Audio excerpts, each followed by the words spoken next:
Это уже третья встреча премьер-министра Татарстана с пострадавшими вкладчиками. И несмотря на общий эмоциональный фон, стороны готовы к диалогу, чтобы найти выход из сложившейся ситуации совместными усилиями. Одно из таких решений – фонд помощи вкладчикам Татфонбанка и Интехбанка. Ильдар Халиков сегодня подтвердил – это необходимость. Сама инициатива правильная.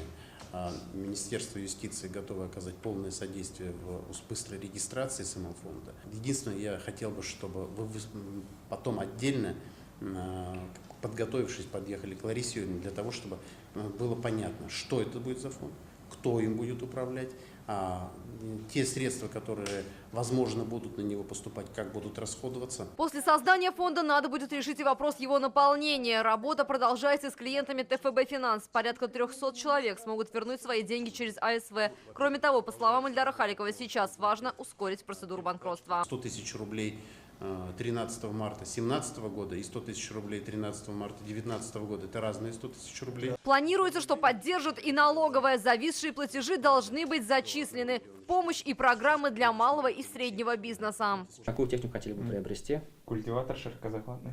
Рустем Хазиахметов занимается продажей сельхозтехники. На счету в Татфонбанке остался годовой оборот, вся прибыль. Еще в январе оформил микрозайм на 600 тысяч от Центра поддержки предпринимателей. И бизнес остался на плаву, и сотрудников сокращать не пришлось. Мы упали, встали, работаем дальше.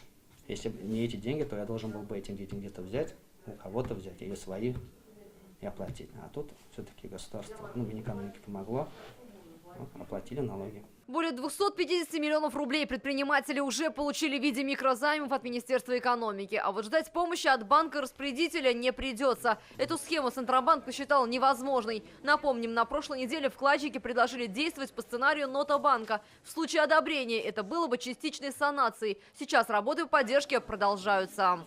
Александр Севастьянов, Ренат Сафин, ТНВ, Казань.